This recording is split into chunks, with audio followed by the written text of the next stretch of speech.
We have seen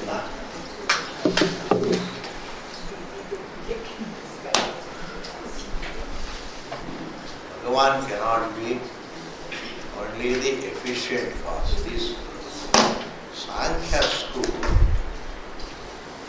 thinks of Pradhanam as one reality, that is Prakriti. Pradhanam and Prakriti are the same, they are synonyms. Matter is one reality and Purusha is one reality, man is the seer, is another reality, and Ishvara is the third reality. Thus we have three realities, Prakriti, Purusha and Ishvara. In the previous class I said, when the Vedanta puts pressure on the Sankhya school, how does the inert matter become, who decides the inert matter manifesting and becoming unmanifest? How does? There are so many other arguments which put pressure on the Sankhyas to accept Ishvara. So they, out of necessity, this postulate, they just accept a Ishvara. They assume, yes, we accept there is Ishvara, who creates this matter. But they are two separate realities. Prakriti is one reality, matter is one reality, Ishvara is another reality.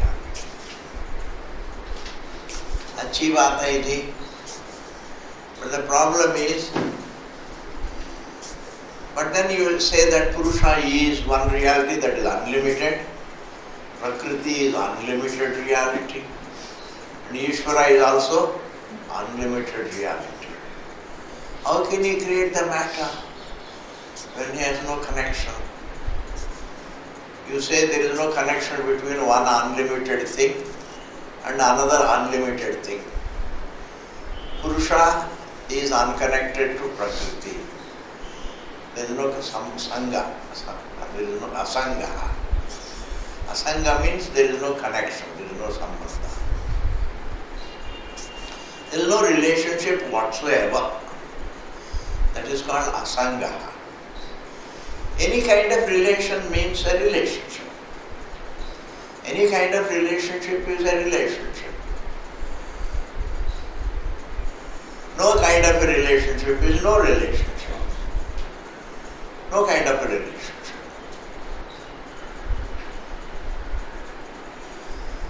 So Purusha is not connected to Prakriti. Prakriti is not connected to Ishvara. Then unconnected, how does Ishvara create matter? Dictate it to become manifest, dictate it to become unmanifest. Even the dictator and dictated also is a kind of a relationship. Ruler, I don't have to touch my skin. I don't have to touch it. I am saying something and you are hearing something. Hearer relationship is also a relationship. So it becomes a sangha. But their school accepts that there is no relationship between Ishvara and Prakriti. There is no relationship between Prakriti and Purusha. No relationship. If there is no relationship, then there is no creator-created relationship also. This is also a flaw. How did he create? How does he create? The kind of Ishvara that you assume, the kind of quality that you assume in Ishvara, that kind of quality, how does it allow him, how does it facilitate him to make the world manifest and make the world unmanifest? Because there is no contact. These are all various flaws. Now, the next sutra is Karanavacchennam. Sutra number 40. Brahma Sutras. Ditiya Adhyaye. Ditiya Pada. Brahma Sutras. Second chapter. Second Pada. 40th Sutra. समझ में आ गया जी? Thank you. Karanavacchennam. Bhogadibhyah. Ishvara cannot have a contact with Prakriti, even erroneous relationship. Some kind of an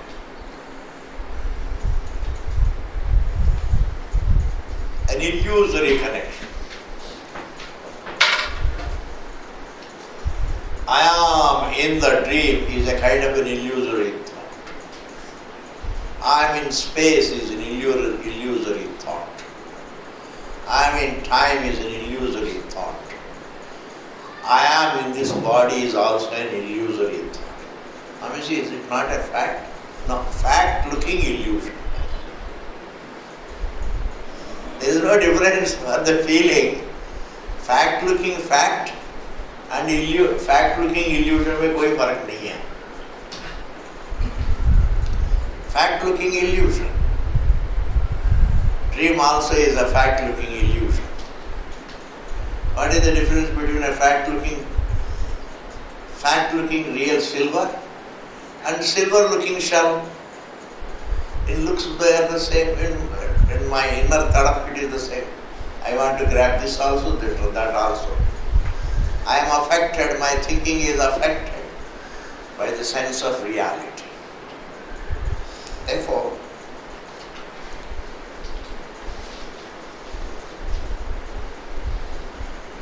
Siddhanta Purva Pakshi, the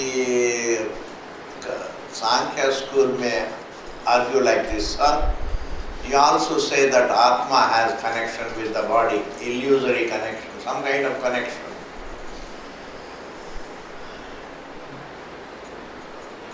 Similarly, Parameshwara can have some connection with the Prakriti. Just as your Atma has connection with the senses.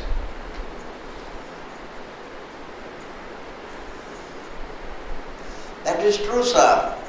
Atma is accepted by you and by me also as having connection with the body.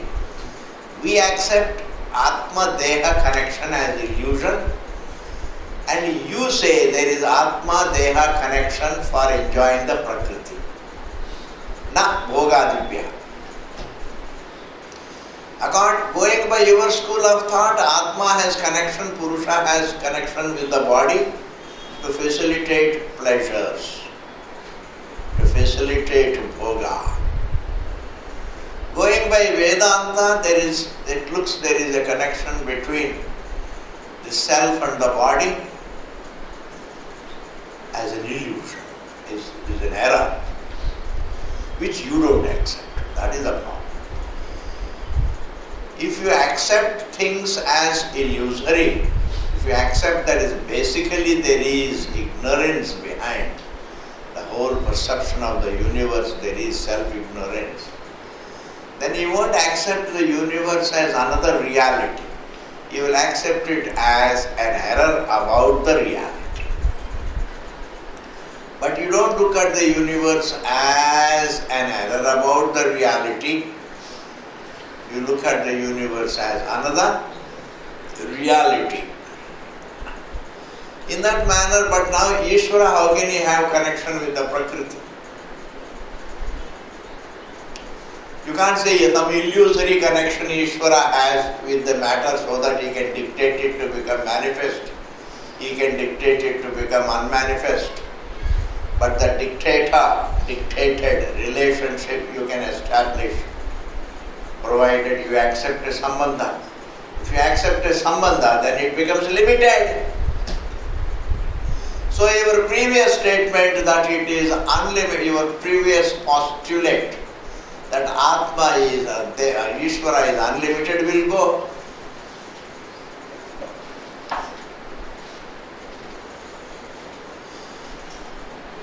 If Ishvara is unlimited and unconnected to Prakriti, he can't create it.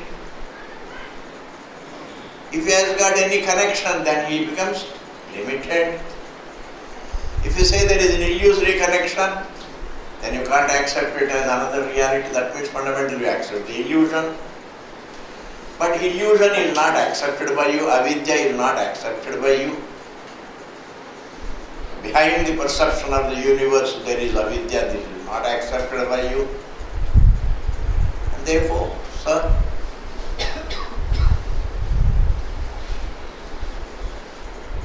Ishvara cannot have some kind of connection with Prakriti just as Atma has some connection with the Deha. According to you, Atma has connection with Deha to facilitate the pleasures. Bhoga के लिए आत्मा भोगता है प्रकृति को, पुरुष भोगता है प्रकृति को. If the Purusha has to enjoy the Prakriti, then the Purusha has to have equation, some kind of equation with the Deha.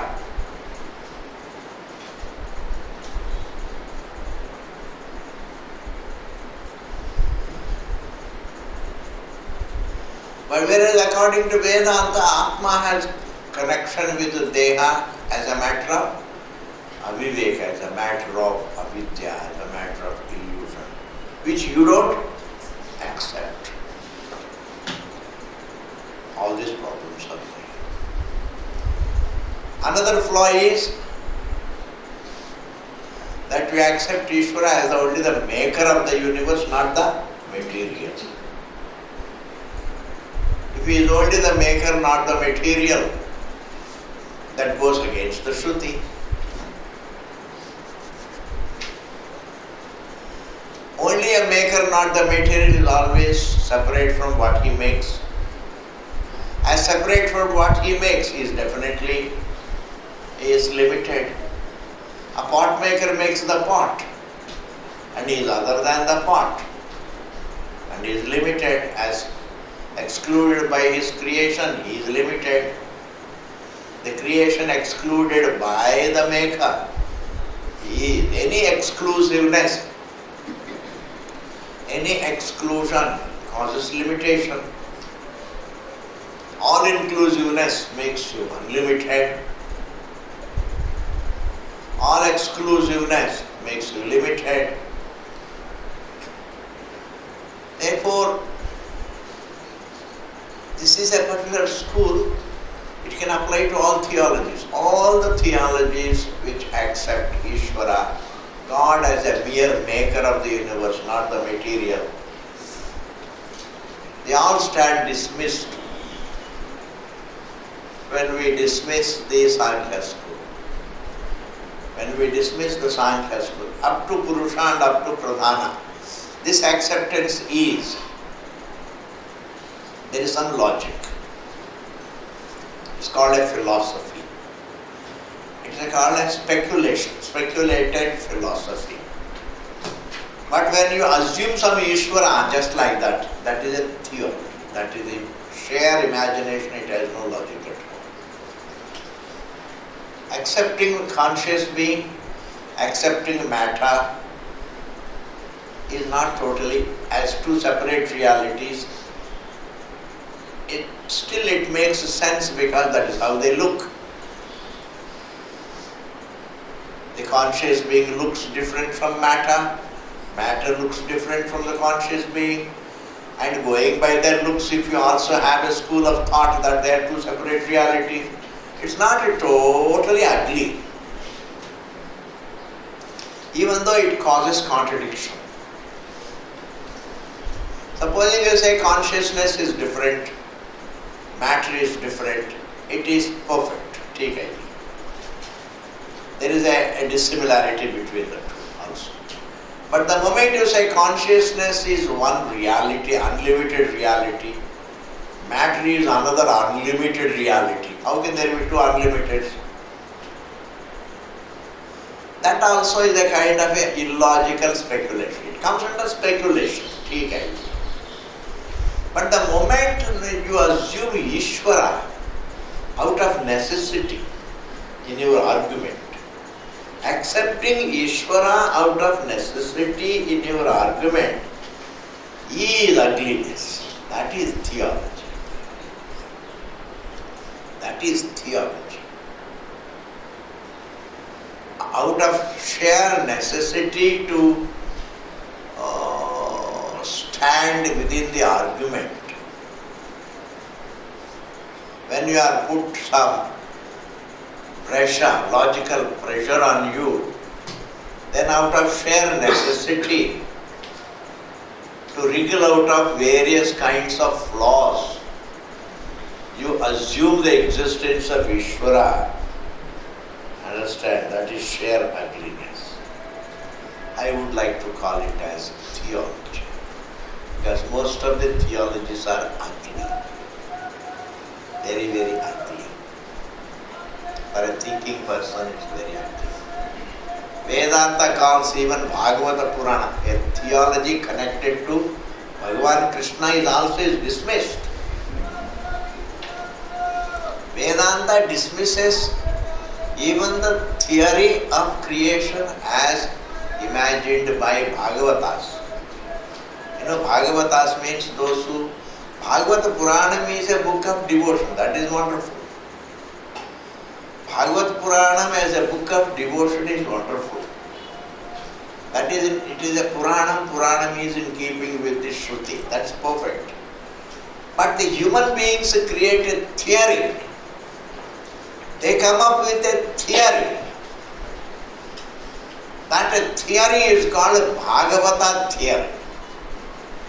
This Bhagavata theory, based upon Bhagavata, they imagine a theory of creation, theory of samsara, theory of moksha. Even that is dismissed by Vedanta as ugly. Hindu theologies are also dismissed by Vedanta. Western theologies also are dismissed by Vedanta. Don't think really Indians don't have theologies.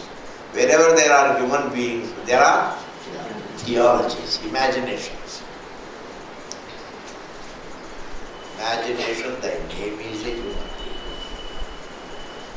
being. Jivas can't, but imagine it. And therefore, sir, Ishvara karanavachenna bhogadibhyaha. You accept Atma Deha Sambandha because you want to establish that Atma is a bhogi. He enjoys the Prakriti. Because there are so many problems. It's very difficult for you to comprehend all the details of Sankhya. But if you can, you have to be very bright for that. We ask a question, why the matter is there? Say it is there only, it manifests only for the pleasure of the conscious being. So that conscious being can enjoy it. So Prakriti is bhogyam only. It is there only for the Purusha. Purusha is one reality. Prakriti is another reality. Prakriti becomes manifest and it is inert, it can't enjoy. Prakriti can't, it becomes manifest, it can't enjoy itself. It is meant for the enjoyment of the Purusha. Like money is there for your pleasure. Money is there not for its own pleasure. Money is there for your Purusha's pleasure, conscious being's pleasure.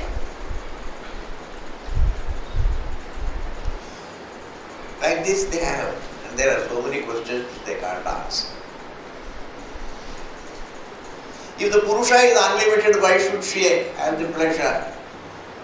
Why does the Purusha have to enjoy pleasure if it is unlimited?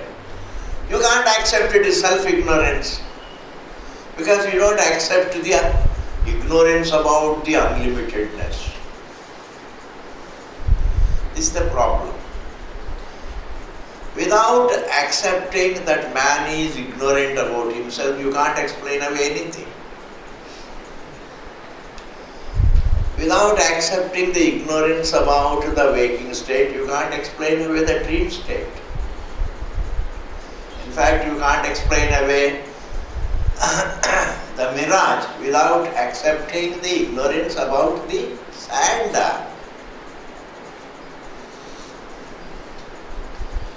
So you can't accept really if you see one moon as two moons.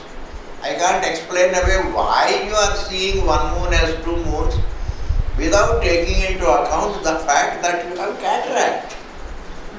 उस cataract को मन में रख के I can say ऐसा होता है. One moon can look like two moons if you have cataract. In ignorance, illusions take place. But the problem with Sankhya school is it doesn't fundamentally accept ignorance about the unlimited. It only says the Atma becomes the Bhokta because of association, not because of ignorance.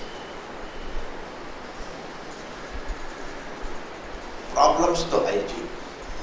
In all schools of thought there are problems. I can't explain to you a very flaw because my mind is full of flaws about it. The whole Sankhya school is full of flaws. Ugliness. Embodiment of ugliness. If you teach only asanas, say it's good for your body, it is okay. But if you say these asanas, then you create a theology out of it. Asanas will make you liberated, etc. That is a problem, you see. Don't.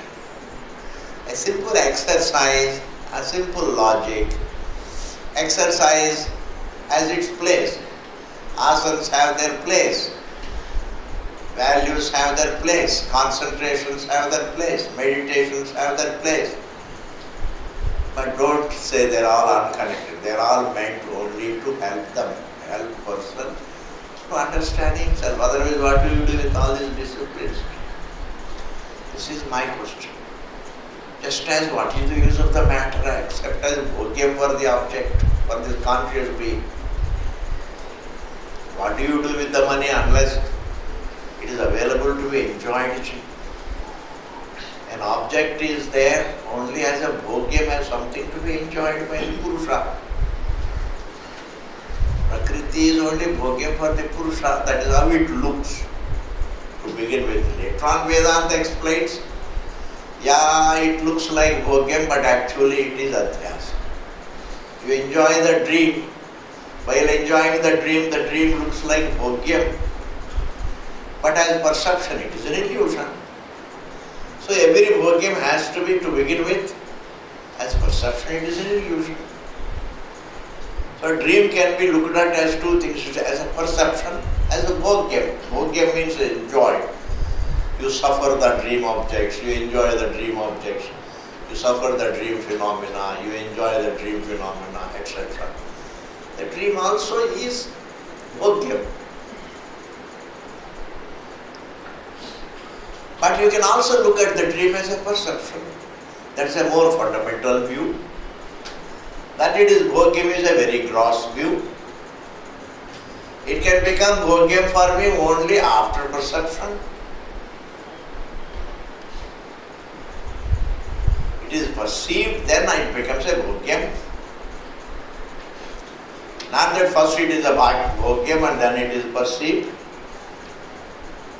I perceive an object and then later on I decide, let me enjoy it, let me taste it, let me see and get some pleasure, let me touch it and get some pleasure, let me smell it and get some pleasure, or let me hear it and get some pleasure. Like this, we convert an object into bhogyam.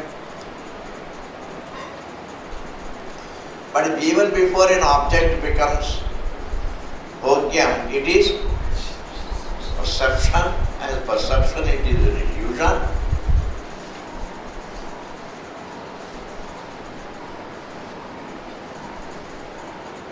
They say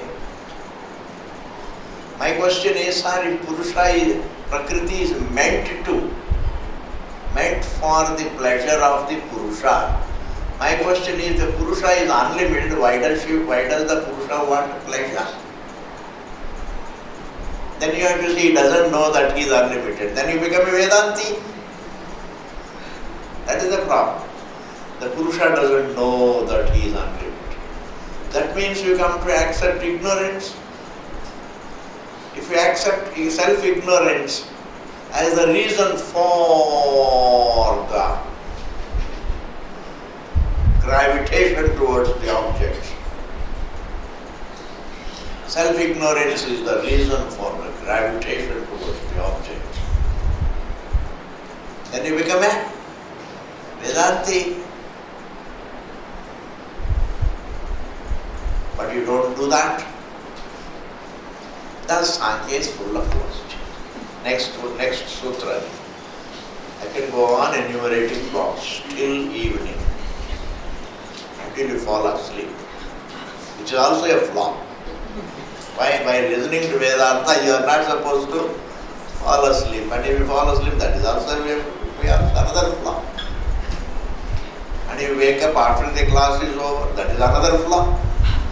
You should have woken up before the class is over. Antavatvam asarvajñatava. See, this is the next sutra. See, Veda Vyasa is showing flaw after flaw. Antavatvam, if you say Purusha is one reality, Prakriti is one reality, another reality, Ishvara is another reality, then that means all the three, excluding one another, must be limited. Antavatvam, they all have limitation. Going by your theory, Atma should be limited, the universe should be limited, and God also should be limited. Going by your logic, going by your theory, they all should be limited. And accept that. And then you say they are all unlimited. How can there be three unlimited things? There can be three limited things, not three unlimited things. Asarvajñatava. If you say Parameshwara is in touch with, Parameshwara is unconnected to Prakriti. If Parameshwara is unconnected to Prakriti, then he would not know anything about Prakriti. So he would be asarvajña, he will not be omniscient. To be omniscient means to be aware of one, to know one's existence,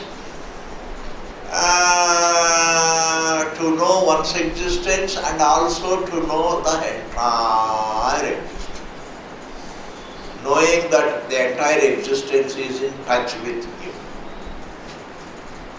The forms are in touch with the seer. The sounds are in touch with the hearer. The objects are in touch with the perceiver.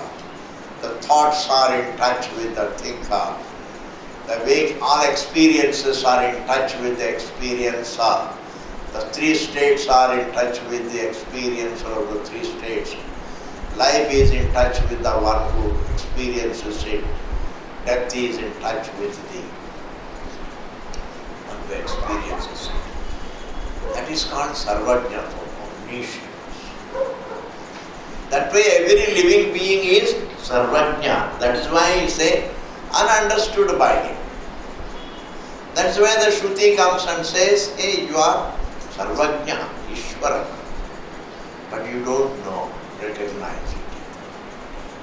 But if Ishvara is unconnected to Prakriti, going by your statement, then he would not be asarvajña. He would not be sarvajña. Then he would be asarvajña. Whereas you say he is sarvajña, because once you say Bhagavan, God, then you can't accept him as a sarvajña. Then you have to say sarvajña. Even every theologian says our God is almighty. What does Almighty mean? Can you explain in mighty? Almightiness, quote unquote. Can you please explain what does it mean? Almightiness. All I understand. What is mightiness? Clear weapon? What is almightiness? You will be simply, you will not be able to move ahead one step. What is almightiness? Hugeness of an individual. If you attribute any size, he will be an individual.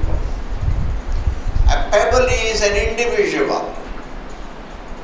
A mountain also is an individual. Even the entire waking size is an individual. Freedom from size is unlimitedness. Freedom from dimension is unlimitedness. Any given dimension is limitation. Vyakti is an individual. Therefore, what is almightiness? They think of a huge almighty individual. If you look upon Bhagavan as an almighty individual, then as an individual, however mighty he is not almighty. He is mighty of it, some mighty. Next, the mighty hai, not almighty. Almightiness means like water, which is the truth of all the waves. In relation to the waves, water is almighty. In relation to all ornaments, gold is almighty. In relation to the entire creation, the source is the Almighty, the substance, Rameshwara is almighty. The truth of time is almighty. The substance with which the space is made is almighty. The substance out of which the time is made is almighty. The substance out of which the mind is made is almighty. The silent being is almighty. In relation to all the sounds, the silence is almighty. In relation to all disturbances, peace is almighty. In relation to the entire matter, conscious being is almighty.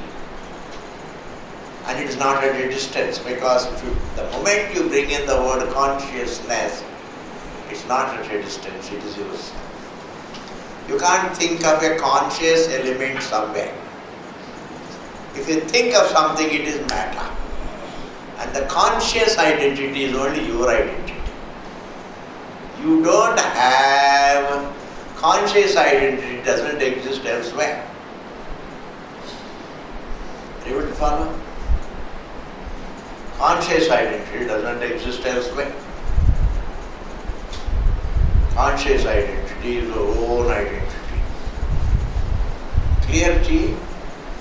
Therefore, antavatvam asarvajnatava. Every theologian imagines an almighty God. You ask any theologian, our God is almighty.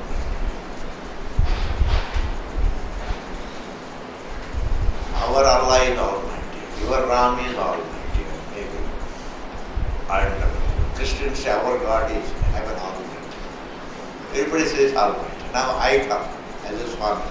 Can you please explain to me what is almightiness? Almightiness means how?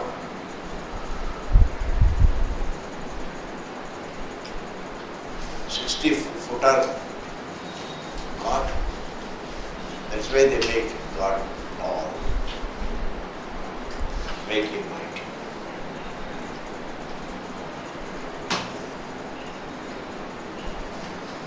Happiness is almightiness. Peace is almightiness. Serenity is almightiness. Existence is almighty. Okay, ji.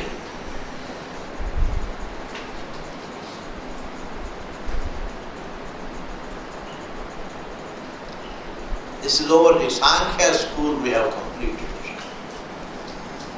We have got two phases of Sankhya school. Kapila Sankhya is different from Patanjali Sankhya yoga. It's called Kapila Sankhya, except only Prakriti and Purusha. Patanjali introduces Ishvara to the two. Then he accepts, he propounds the Traitavada. Kapila propounds the Dvaitavada, two realities. Kapila accepts, Patanjali accepts three realities. And he talks more about the practicals like asanas, etc.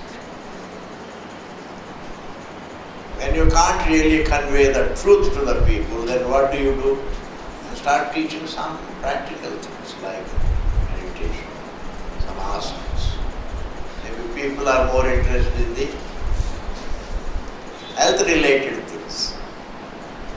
Health-related things interest people. Vedanta is not really directly health-related. It is indirectly, it is truth-related. Vedanta is a literature that is truth-related.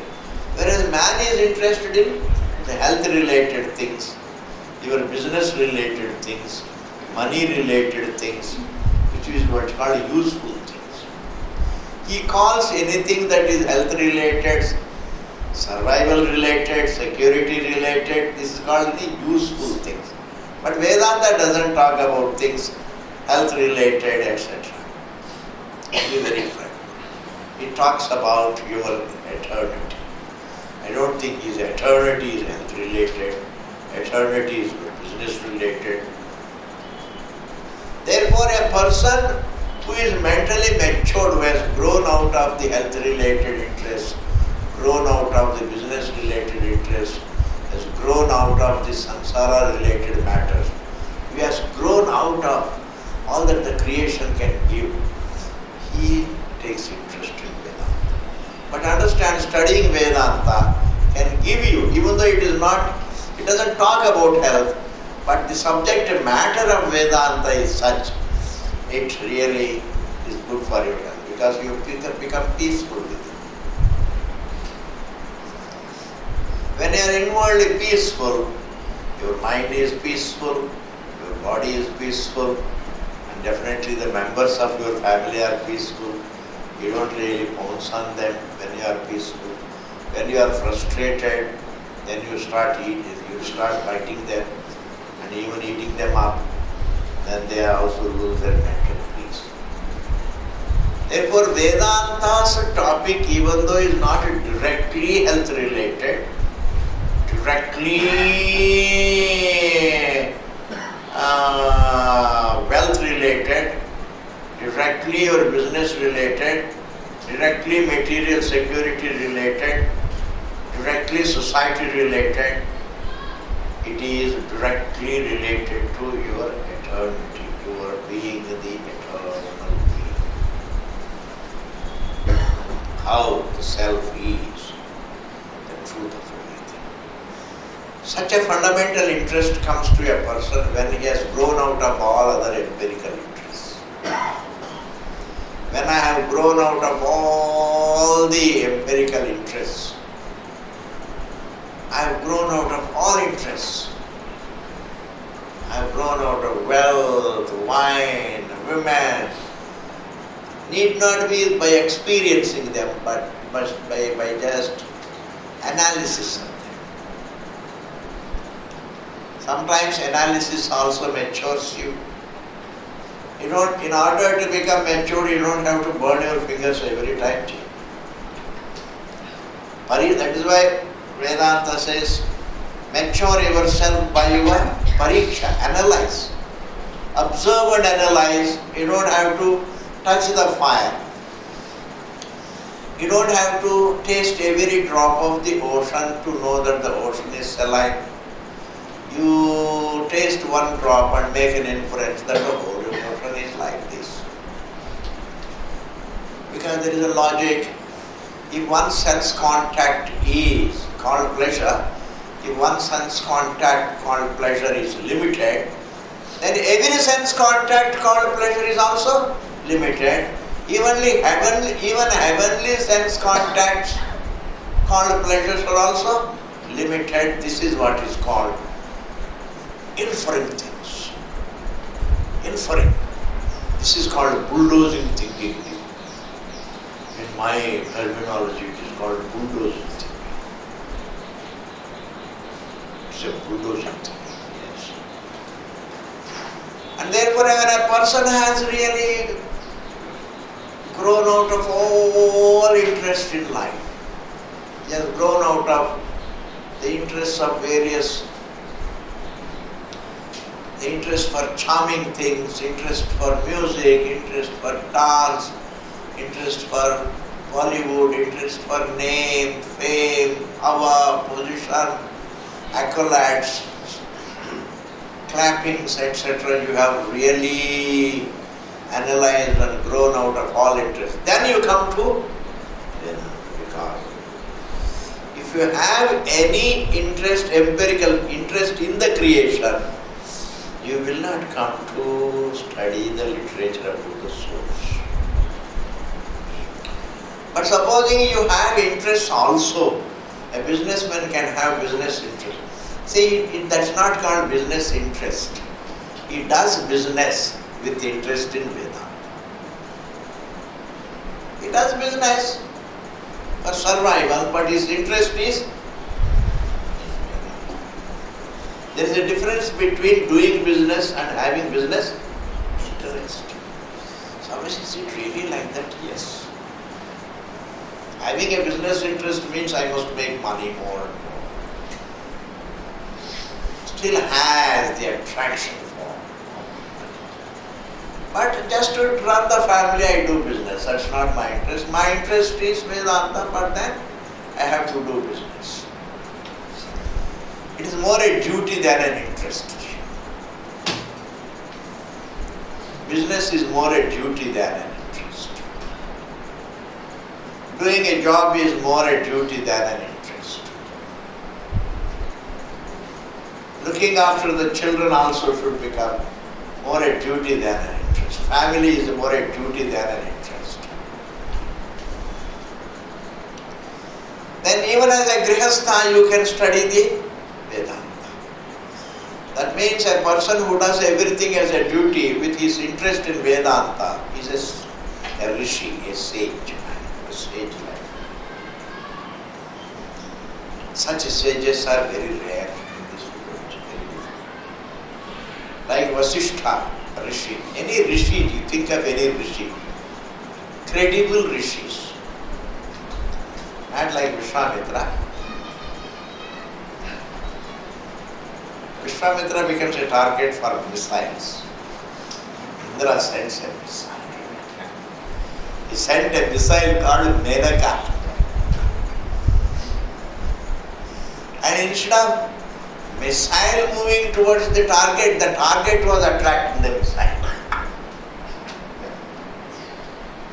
The target was attracting. Come to me. But there are some credible rishis, like Uddalaka, who taught Brahmavidya, is a rishi. Bharadwaja is a rishi. Rigu is a rishi. Those rishis who figure in Brahmavidya, those rishis did everything as a duty, but their interest was Brahmavidya. This kind of combination makes a very wise grihastha. It's called as rishi.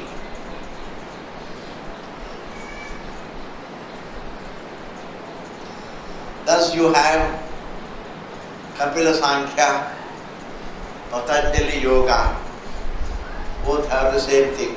Kapila Sankhya is the first phase of Sankhya school, and Patanjali Yoga is the second phase. And in Sanskrit terminology, Sankhya school is called a Nirishwara Sankhya. Nirishwara Sankhya means they don't accept. Kapila doesn't accept any Ishvara. Whereas Patanjali accepts Ishvara, he is called Saishwara Sankhya. Sa Ishvara Sankhya.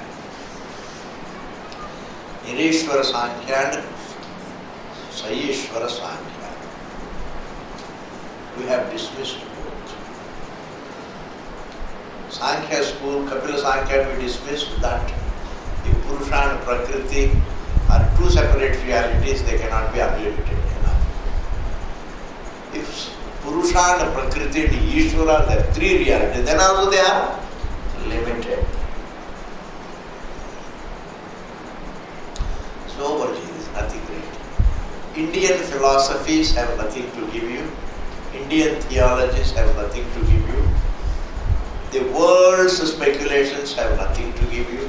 The world's theologies have nothing to give you. Only that Upanishad Vakyas, that you are a conscious being, you are not a lump of matter, that statement is useful. You are not a lump of matter. You can never be burnt. Your shirt is burnt. The body is like a shirt. When you leave the shirt is burnt. Like when you leave the shirt, it goes for washing. When you leave the body, it goes for burning. But the conscious being cannot be burnt. So when a person is being burnt, don't think, oh, the person is being. The person is not there. The conscious being's equation is not there. The conscious being has left the form, free from the equation. Only the form is there. And the matter, when it is burnt, it doesn't feel the pain. And consciousness minus the equation with matter also doesn't feel the pain. A live man, if he is burnt, he feels the pain. Once the equation snaps, there is no pain in the matter, there is no pain in the truth also. Understand the logic behind pain. There is no pain in matter, there is no pain in consciousness. But when consciousness equates with matter, then there is feelings, pain. I think we have done there is a lot more to do, but let us not go into all that. The next is the nearer home theology, called Vasudeva theology. Vasudeva as Bhagavan Krishna, as for worshipping, Bhagavan Krishna is meant for upasana. Ramji is meant for, all these forms are upasana. You can worship God, but don't imagine any theology. If you want to understand Bhagavan, then Vedanta is the way. If you want to worship God and ask for presents, etc., for that fail you don't need any theology, you don't need even Vedanta.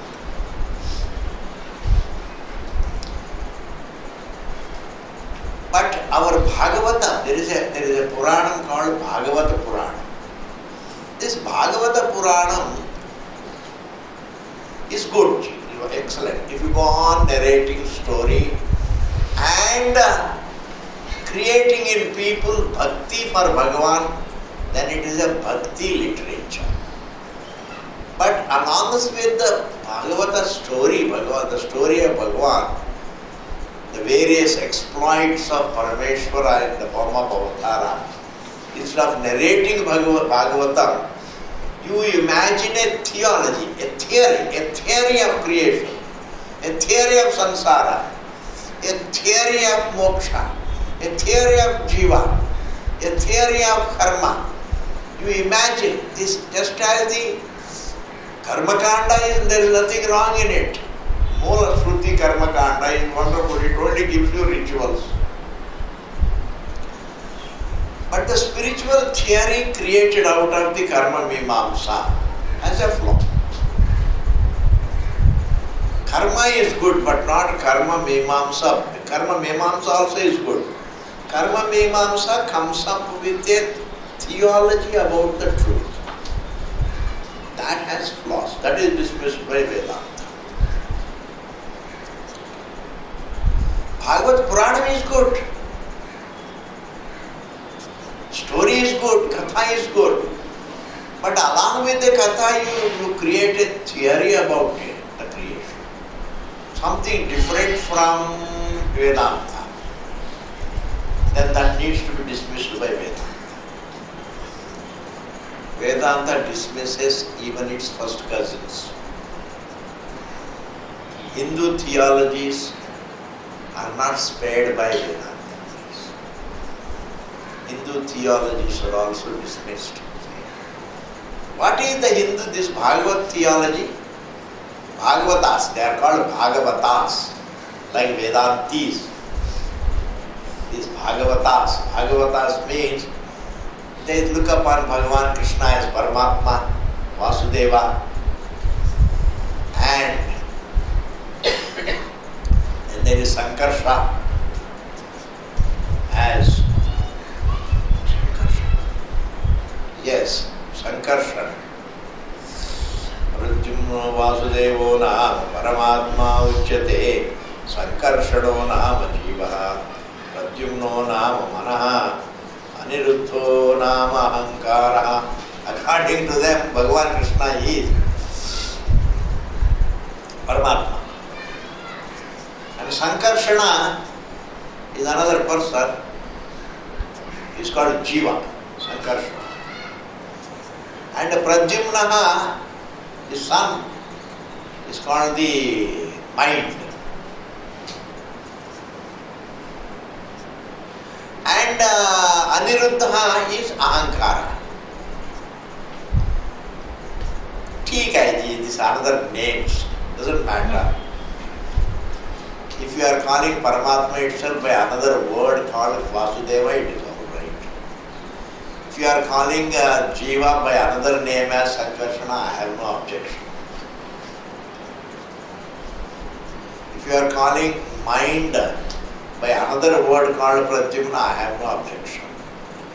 If you are calling Ahankara by another word Aniruddha, I have no objection.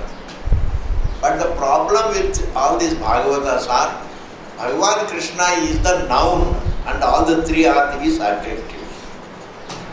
This is called Guna, Guni Bhava.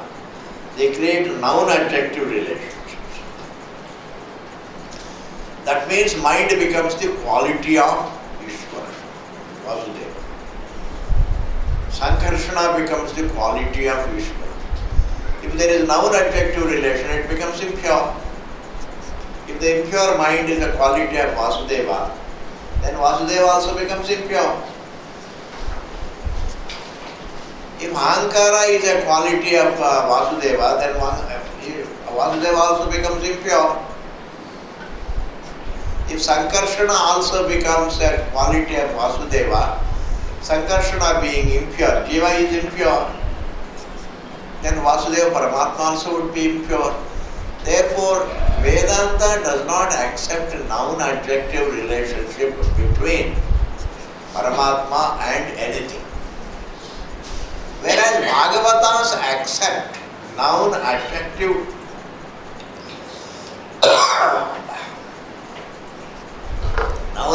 relationship between Paramatma and mind, Paramatma and Ahankara, Paramatma and Jiva.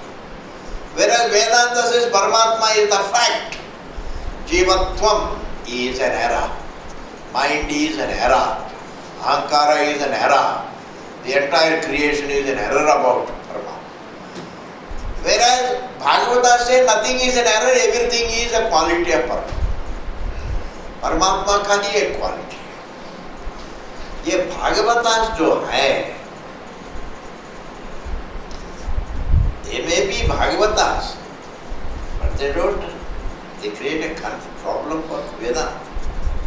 They don't talk exactly like Vedanta. Because the moment you talk about avidya, that this universe is Maya, then your audience reduces. Therefore, this कथा करने वालों का अपना self interest होता है. सब भगवान का ही एक विभूति है, भगवान का ही एक गुण है. Then people like it. Then your audience suddenly goes up. Today you make one statement, nice statement. a very pleasing statement, tomorrow your audience will go up. Dakshinas also go up. And who is not attracted by dakshinas? Is there anybody? Everybody gets attracted. Therefore, if the moment you say this is an error about the truth, this is an illusion about Paramatma, you will say no. That means our money also is an illusion. Therefore, what brings people more number of people is, this is all the dharma. Parameshwara is dharmi. This is an adjective. This is all the properties of Ishvara. Your mind is a property of Ishvara.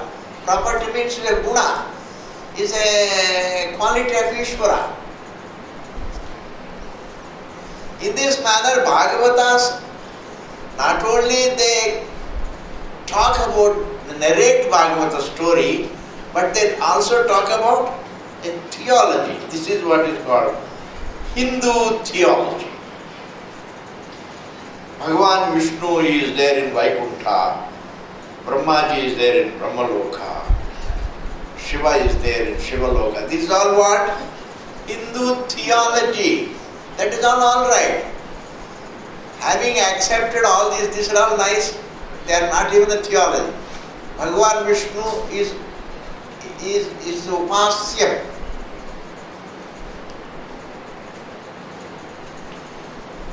We look upon Bhagavan, the same Ishvara, we worship him in the form of Vishnu. We worship him in the form of Shiva. We worship him in the form of Ganesha. That is, for worshipping we have got all these forms. Forms facilitate worship. But the forms should not create a theology. When the forms create a theology, that goes against Vedanta. When it goes against Vedanta, then you don't benefit at all. Then then there is no difference between you and a Christian theologian. That is why conversion makes no difference at all in this world. You move from one theology to another theology. A Muslim becomes a Christian. What does it mean? You move from one belief to another belief.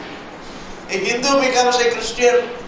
He moves from one belief to another belief. Not that he has got Vedanta. He believes in he has got some Hindu belief. He moves from Hindu belief to Christian belief.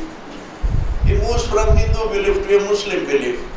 Therefore, these conversions have no meaning at all under the sun. Because conversion doesn't benefit you. Nor non-conversion gives you any benefit. Either you follow that theology belief, blind belief, or you follow this blind belief. All beliefs are blind beliefs. No problem. You survive and die.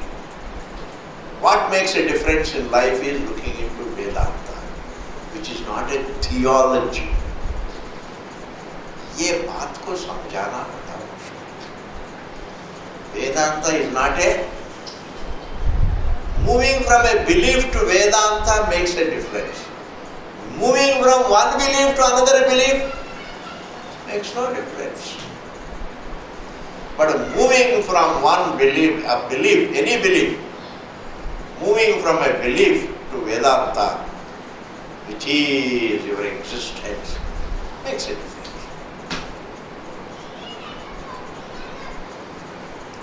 Thus, now we are going to do this. The final adhikaranam in this adhyayaji, I think, yes. The final adhikaranam, this we will see after we come back. Utpatyasabha, please remember it. This we have to see the final adhikaranam. When are we going to see it? When we come back. When and if we come back. Pata nahi, 2 months is a long time. But let us take it for granted. let us give us the benefit of doubt that we will all come back and then we can have the class. Till then, have a nice time. Thank you very much. Om Purnamadaha Purnamidam Purnat Purnamudachyate Purnasya Purnamadaya Purnameva Vasishyate. Om Shanti Shanti Shanti. This